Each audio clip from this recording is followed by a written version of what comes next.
Maybe 2020 is not a fair year to ask this in, but how's your hope? How is your hope? Have you ever been up against the wall at the end of your rope, out of hope? You hit the bed one night and you frankly don't know if you can get up and do this one more day. Whether it's illness or despair or enemies or guilt or shame, the good news for you and the good news for me today is that rescue might seem late, but rescue is coming. Rescue is coming. You have not been forgotten. You've not been abandoned. And the point of the trials that we're in is not to necessarily punish us for our sins and make us feel bad.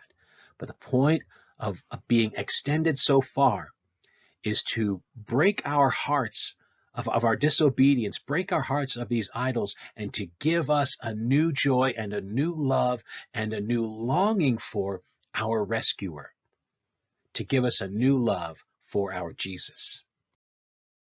In Isaiah chapter 29, the Lord is speaking to his people around Jerusalem. He uses the name Ariel for Jerusalem here. And Jerusalem feels attacked and assailed, and they are. He says, but the multitude of your foreign foes shall be like small dust, and the multitude of the ruthless like passing chaff. And in an instant, suddenly, you will be visited by the Lord of hosts. And here this imagery speaks of Elijah in the cave, and the Lord passes by with the earthquake. You'll be visited by the Lord of hosts with thunder and with earthquake and great noise, with whirlwind and tempest and the flame of a devouring fire.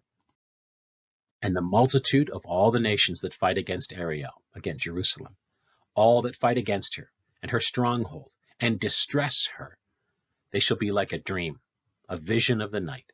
As when a hungry man dreams, he is eating and awakes with his hunger not satisfied, so shall the multitude of all the nations be that fight against Mount Zion. Our enemies are close. It's real. The threat is real. And it feels like there's no way that rescue could be effected for us. It feels like there's no way we could be brought out of this. But the Lord promises, my rescue is coming.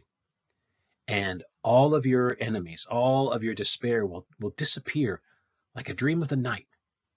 It's going to be that dramatic. Why? Why does he make it that dramatic? So on the first screen, I had the screen cap from the Lord of the Rings. So here's the second Lord of the Rings quote. Rescue might feel today, it might feel so far away that it's going to be too late. But the Lord is never late. He arrives exactly when he intended to. The Lord is never late.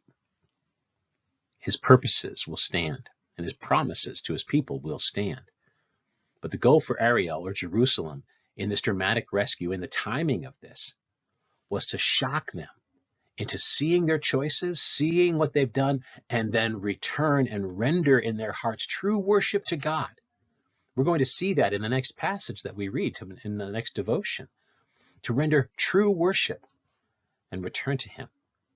So is the Lord prompting you through these trials, through these hardships, through this time of despair or fears, when it feels like rescue is so far away? Is the Lord prompting you to see where you might pursue him differently, with more of your heart today, with more of your heart? That is the goal. It is always for your good. It is always for his glory. It is always for the beauty of the kingdom to be manifested in our lives and change us.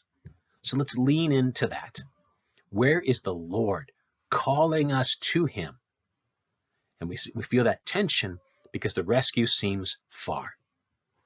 Bless you today.